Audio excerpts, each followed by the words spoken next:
ಜೋಶಿ ಹಟಾವೋ ದೇಶ ಬಚಾವೋ ಬಿಜೆಪಿ ಕಾರ್ಯಕರ್ತರಿಂದ ಘೋಷಣೆ.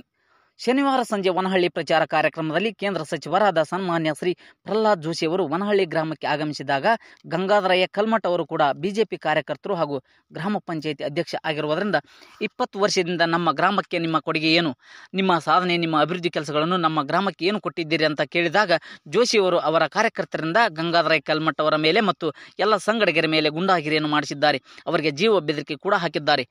15 ವರ್ಷ ಕಾಣಿಸಿಕೊಳ್ಳದ ಸಂಸದರು 5 ವರ್ಷಕ್ಕೊಮ್ಮೆ ಮಾತ್ರ ಹಳ್ಳಿಗೆ ಬಂದ ಕಾರಣ ಅವರದ್ದೇ ಗ್ರಾಮ ಪಂಚಾಯಿತಿ ಅಧ್ಯಕ್ಷ ಗಂಗಾಧರ್ ಅವರು ಸುಳ್ಳು ಮಾತುಗಳಿಗೆ ಅಡ್ಡಿಪಡಿಸಿದ್ದಾರೆ. ಸತ್ಯವನ್ನು ಮಾತ್ರ ಮಾತಾಡಿ, ಅಭಿವೃದ್ಧಿ ಬಗ್ಗೆ ಮಾತ್ರ ಮಾತಾಡಿ, ಧರ್ಮ ದೇವರ ಬಗ್ಗೆ ಬಿಟ್ಟು ಅಭಿವೃದ್ಧಿ ಏನು ಮಾಡಿರಿ ಹೇಳಿ ಎಂದು ಆಗ್ರಹಿಸಿದ್ದಾರೆ. ಅದ್ಯಾಗೂ ಕೂಡ ಸಂಸದರು ಮತ್ತು ಭಯೋತ್ಪಾದಕರ ಬಗ್ಗೆ, ಧರ್ಮದ ವಿಷಯಗಳ ಬಗ್ಗೆ ಮಾತನಾಡುತ್ತಿದ್ದಾರೆ. ನಮ್ಮ ಕ್ಷೇತ್ರಕ್ಕೆ ಇಂಥ ಸಂಸದರು ಸಿಕ್ಕಿದ್ದು ದುರ್ದೈವ ಸಂಗತಿ ಎಂದು ಗಂಗಾಧರ್ ಕಲ್ಮಠ್ ಹೇಳಿದರು.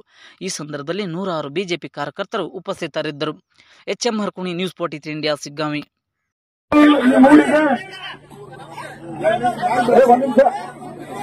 ಭಾರತ್ ಮಾತಾಕಿ ನಮ್ಮ ಕಾರ್ಯಕರ್ತರಲ್ಲಿ ಹಾಕ್ಪಕ್ಕ ಕಾಲದಿಂದ ನೀವು ಶಾಂತಿರ್ತಿದ್ದೀರಿ. ನಾನು ಒಂದು ಮಾತು ಹೇಳ್ತೇನೆ,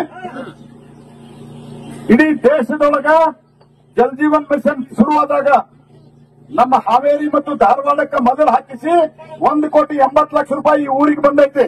ಇದು ಜಲ್ ಜೀವನ್ ಮಿಷನ್. ಆನಂತರ ಈ ಕಾಂಕ್ರೀಟ್ 75 ಲಕ್ಷ ರೂಪಾಯಿ ಕೊಡ್ಸಿದ್ರೆ ಕೊಡ್ಸಿವೆ ಇಲ್ಲ ಕೊಡ್ಸಿವೆ. SC ಕೊಡ್ಸಿವೆ. ಗೌರ್ಮೆಂಟ್ ಯಾವ ಶಾಲಾ ಕೊಠಡಿಗಳನ್ನ ಕೊಡ್ತೀವಿ.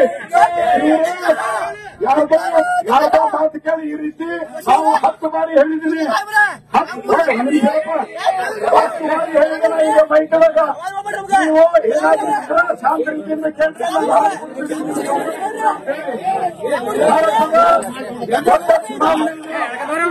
ಭಾರತದ ದೊಡ್ಡ ಚುನಾವಣೆ ಜಗತ್ತಿನ ನಂಬರ್ 1 ದೇಶ ಮಾಡಿದೆ. ಪಕ್ಕದ ಪಾಕಿಸ್ತಾನದಲ್ಲಿ ಆ ಪಾಕಿಸ್ತಾನವನ್ನು ತಗೊಂಡಿಗಿಟ್ಟಿಗೆ ಅವರು ಭಯೋತ್ಪಾದನೆ ಮುಂದುವರಿಸಿಲ್ಲ. ಪಾಕಿಸ್ತಾನವನ್ನು ಜಗತ್ತಿನ ಭೂಪಟದಿಂದ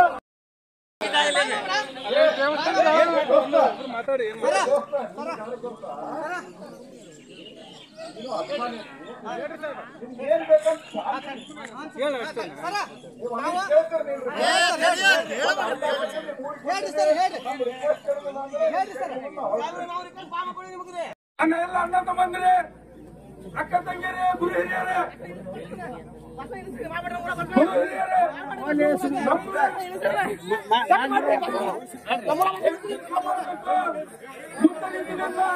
ಈ ಕೆಲಸವನ್ನು ಕೇಳೋಣ.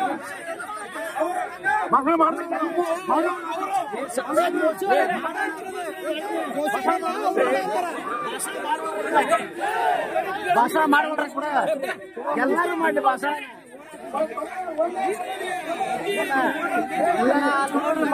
ಅಲ್ಲಿ ನೋಡ್ರಿ ಮಾಡ್ಲಿ ಭಾಷಣ ಸುಮ್ಕೊಂಡು